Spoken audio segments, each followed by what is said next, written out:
नमस्कार दोस्तों, मैं श्वेताब कुमार आप सभी का आपके अपने YouTube चैनल लॉकुल पर बहुत बहुत स्वागत करता हूं। दोस्तों, आज का जो यह वीडियो लेक्चर है वह मेरे एक सब्सक्राइबर के सवाल से जुड़ा हुआ है। मेरी कोशिश होती है कि मैं उन सारे टॉपिक्स को कवर करूं जो कि मेरे व्यूअर्स या सब्सक्राइबर्स के सवालों से जुड़ा रहता है। तो दोस्तों, वीडियो शुरू करने से पहले एक बात ज़रूर कहूँगा, यह चैनल आप सभी का है। मेरा उद्देश्य है कि मैं अपने जो भी मेरे पास ज्ञान है, नॉलेज है या एक्सपीरियंस है, उसके आधार पे यह जो संपत्ति का विवाद है, ये जो ज़मीनी विवाद है, इसको मैं कुछ हद तक दूर करने का प्रयास करना चाहता हूँ। मेरी सोच है कि एक आम जानकारी अगर आपके बीच में होगी, कानून को लेकर आपके बीच में जागरूकता होगी, तो शायद आप भविष्य में होने वाली बड़ी परेशानियों से बच सकते हैं। यही मेरा उद्देश्य है। तो चैनल पर अगर आप नए आए हैं तो चैनल को अगर अभी तक आपने सब्सक्राइब नहीं किया तो सब्सक्राइब जरूर करें। इससे आप ही का फ़ायदा होगा। क्या फ़ायदा होगा बता देता हूँ। चैनल को आप सब्सक्राइब करे रहेंगे और एक बेल आइकन होता है, घंटी की तरह बना होता है यूट्यूब पर, उसको प्रेस कर दीजिएगा मेरे चैनल पर। तो जो भी मैं वीडियो लेक्चर अपलोड करूंगा उसकी जानकारी आपको नोटिफिकेशन के माध्यम से मिल जाएगी।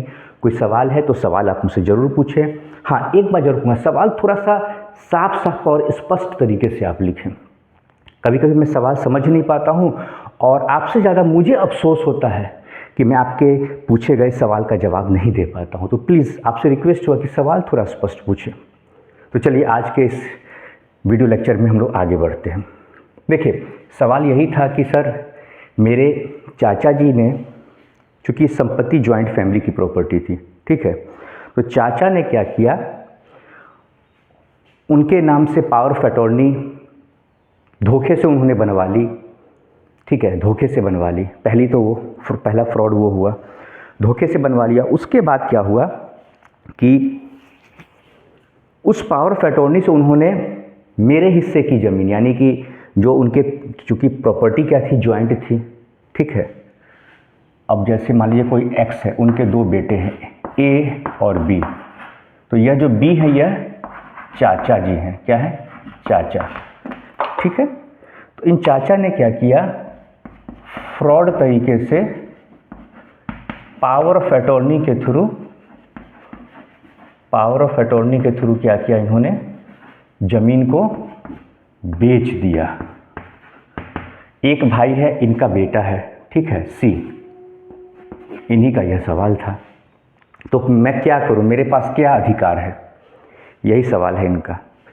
देखिए, आजकल ये बहुत कुछ मतलब इस तरीके से किया जा रहा है, धोखे में ज़मीन बेचना, किसी की भी प्रॉपर्टी कोई बेच दे रहा है। तो यह देखिए, कानून तो इसके लिए है, लेकिन कानून की जानकारी नहीं होने की वजह से हम लोग अक्सर परेशानी में फंस जाते हैं, समझ में नहीं आता है। अब उन्होंने कहा कि कई साल हो गए हैं, 10 साल हो गए हैं, तो क्या करें। कोई कहता है कि अब 3 साल तक के अंदर ही आप केस कर सकते थे, लिमिटेशन एक्ट जो होता है उसके 3 ही साल में आपको केस करना था, अब क्या करेंगे। नहीं, जो 3 साल का टाइम पीरियड होता है, लिमिटेशन होता है केस करने का, वो कब से काउंट होता है, जब आपको जानकारी होती है तब से होता है। ठीक है, तो इसलिए घबराने की जरूरत नहीं। जैसे ही आपको पता चला इस फ्रॉड के बारे में, उसके 3 साल के अंदर आपको केस करना है। ठीक है, तो उसके लिए आप डॉक्यूमेंट निकालने में समय लगता है। जो फ्रॉड तरीके से सेल डीड होता है, सेल डीड का आपको सर्टिफाइड कॉपी चाहिए। ठीक है, सेल डीड की आपको सर्टिफाइड कॉपी चाहिए। कहाँ से मिलेगा, तो रजिस्ट्री ऑफिस से मिलेगा। उसके बाद ही ना आप सिविल कोर्ट में केस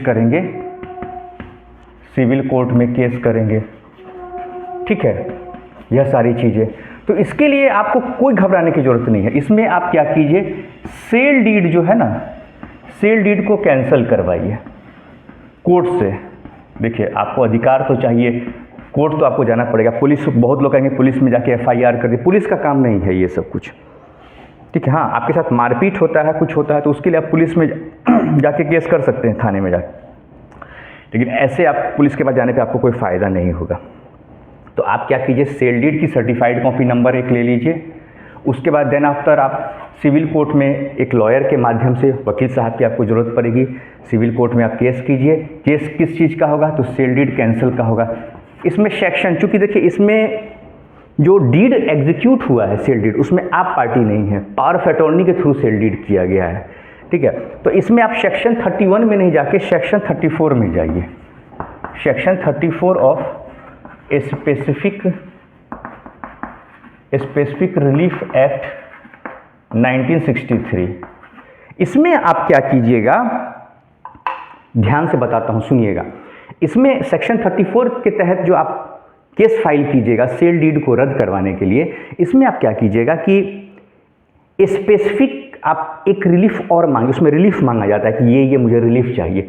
एक रिलीफ मांगिएगा कि सेल डीड जो है इसको वाइड किया जाए, जो फर्जी तरीके से बना है इसको वाइड डिक्लेयर किया जाए, ठीक है, वाइड डिक्लेयर किया जाए यानी इसे इलीगल कहा जाए, ठीक है। उसके बाद एक रिलीफ मांगिएगा कि सेल डीड को कैंसिल भी किया जाए, यह भी रिलीफ मांगिएगा। लोग नहीं मांगते, सिर्फ वाइड कह के छोड़ देते हैं कि इसको वाइड डिक्लेयर कर दिया जाए। वाइड के साथ साथ आप सेल डीड कैंसिल, ठीक, ऑटोमेटिकली जैसे ही वाइड होगा सेल डीड कैंसिल हो जाएगा, लेकिन आप उसमें मांगिएगा ये रिलीफ, ठीक है, क्योंकि पिटीशन में सारी चीज़ें रिलीफ, नहीं तो कोर्ट कहेगी आपने रिलीफ नहीं मांगा, तो आप मांगिएगा, बिल्कुल स्पष्ट होना चाहिए। उसके बाद आप टाइटल और पोजेशन, उसके लिए भी आप रिलीफ मांगिएगा कि इसका टाइटल डिक्लेयर किया जाए आपका इस संपत्ति पर जो आपके चाचा ने धोखे से बेच दिया, तो उस पर टाइटल यानी उस पर मालिकाना हक कोर्ट आपका डिक्लेयर करेगी, ठीक है। देन आफ्टर आपको पोजेशन भी कोर्ट दिलाएगी। तो ये सारी चीज़ें आप कोर्ट में मांगिएगा, बिल्कुल आपके हित में वो फैसला कोर्ट के द्वारा सुनाया जाएगा। आप क्या कीजिएगा, पूरा प्रॉपर्टी का मेन डॉक्यूमेंट निकाल लीजिएगा। अब कहिएगा सर प्रॉपर्टी का डॉक्यूमेंट कैसे मिलेगा, कोई दिक्कत की बात नहीं है, आप जाइएगा वहाँ जो रजिस्ट्री ऑफिस होती है, आपके हर ज़िले में रजिस्ट्री ऑफिस होती है, वहाँ पर जाइएगा और वहाँ पर जाकर आप सारे डॉक्यूमेंट की सर्टिफाइड कॉपी आप निकलवा लीजिएगा। अगर आपके पास फोटो कॉपी है तो फोटो कॉपी से काम नहीं चलेगा, उसकी सर्टिफाइड कॉपी, उस पर मोहर लगा रहता है, सील लगी होती है, साइन होता है रजिस्ट्रार का, ऑफिस जो क्लर्क होते हैं उनका साइन होता है। तो वैसा आपको कुछ डॉक्यूमेंट चाहिए, सर्टिफाइड कॉपी, नहीं तो वकील साहब से आप संपर्क कीजिएगा, वह भी आपके दस्तावेज को निकलवाने में आपकी मदद करेंगे, कुछ खर्च लगेगा, ठीक है। सारे डॉक्यूमेंट्स को इकट्ठा करके अच्छे से पिटीशन ड्राफ्ट कीजिएगा, सारे प्रॉपर्टी का डिटेल दीजिएगा, कितना टोटल प्रॉपर्टी का डिटेल, फिर उसमें से आपका कितना हिस्सा होता है, जो फ्रॉड तरीके से पावर ऑफ अटॉर्नी बनाया गया उसका भी आप हवाला दीजिएगा, वो भी डॉक्यूमेंट उसमें लगाइएगा कि भाई आपके द्वारा या आपके पिताजी के द्वारा वो पावर ऑफ अटॉर्नी बनाया नहीं गया था। और अगर मान लीजिए कि वैसी सिचुएशन में कि आपके पिताजी ने मान लीजिए पावर ऑफ अटॉर्नी दिया था, तो उनकी मृत्यु के बाद वो पावर ऑफ अटॉर्नी वैसे ही रद्द हो जाता है, या फिर उनके जीवन काल में जब वो जिंदा थे तभी आपके चाचा ने धोखे से गलत तरीके से वो ज़मीन बेच दी और अगर आपको उसका पैसा नहीं दिया तब भी रद्द होगा। क्योंकि कोई भी सेल डीड, कोई भी ज़मीन की खरीद बिक्री होती है, ठीक है, उसमें पैसे का लेन देन सबसे महत्वपूर्ण होता है, ठीक है। उसमें जो पैसे का लेन देन होता है वो बहुत ही महत्वपूर्ण होता है, जिसे हम क्या कहते हैं, कंसीडरेशन अमाउंट। क्या कहते हैं, सेल डीड जब भी होता है, ठीक है, सेल डीड यानी जिसको हम केवाला कहते हैं, ज़मीन का केवाला, कोवाला अलग अलग जगहों पे कहा जाता है, कहीं कहीं कोवाला भी कहा जाता है। तो सेल डीड जो होता है जिसको विक्रय पत्र भी कहा जाता है, क्या कहा जाता है, विक्रय पत्र भी कहा जाता है, ठीक है। इसमें मेन चीज मालूम क्या होता है, पैसे का लेन देन होता है, पैसा लेन देन। कानून की भाषा में इसको कहा जाता है कंसीडरेशन अमाउंट। क्योंकि देखिए जो सेल डीड होता है ना, ये भी एक तरह का एग्रीमेंट होता है दो लोग के बीच में, कंसीडरेशन अमाउंट। तो उसमें उसका मेन इंग्रेडिएंट क्या है, मेन इंग्रेडिएंट है कंसीडरेशन अमाउंट यानी पैसा। जमीन आपकी, अगर आपको पैसा नहीं मिला है, ठीक है, तो वहाँ भी यह सेल डीड को आप चैलेंज कर सकते हैं, रद्द करवा सकते हैं, ठीक है। तो यह कुछ तरीके मैं आपको बताया हूँ। अगर फिर भी समझ में आपको बातें नहीं आ रही हैं या फिर आपका कुछ अलग केस है, देखिए मैं एक कहिए कि इन जनरल एक टॉपिक उठाता हूँ जिसमें कि मैं कोशिश करता हूँ कि सारे एस्पेक्ट को एक साथ लेके चलूँ। कभी कभी वीडियो लेक्चर थोड़े लंबे भी हो जाते हैं तो आप लोग की शिकायत हो जाती है कि सर थोड़ा वीडियो लेक्चर लंबा हो गया, लेकिन देखिए ये इतना इम्पोर्टेंट टॉपिक है कि इसको अगर मैं बहुत जल्दी से समझाऊँगा, हालाँकि मैं बहुत जल्दी से कोशिश करता हूँ पूरे वीडियो को समअप करने का, लेकिन इतना ये ज़्यादा इम्पॉर्टेंट टॉपिक है कि कितना भी आप इसको छोटा कीजिएगा फिर भी 10 मिनट तक का ये वीडियो लेक्चर बन ही जाता है। तो दोस्तों कोई भी सवाल हो तो कमेंट सेक्शन में आप सवाल पूछे। फिर से कहूँगा चैनल ये आप सभी का है, जितना चैनल ग्रो करेगा, क्योंकि मेरी इच्छा है कि आज मैं इस जो ग्रीन बोर्ड या वाइट बोर्ड पे चौक से पढ़ाता हूँ, ठीक है, मेरे पास एक डिजिटल बोर्ड है, आप लोग का अगर सपोर्ट रहेगा, चैनल मेरा मोनेटाइज हो गया, इसलिए इसके लिए आप सभी का मैं आभार प्रकट करता हूँ। ठीक है, तो जैसे जैसे अर्निंग मेरे पास कुछ होगी, क्योंकि डिजिटल बोर्ड आने से बहुत सारी चीज़ें और मैं बेहतर तरीके से आपके सामने प्रेजेंटेशन के माध्यम से आपको समझा पाऊँगा।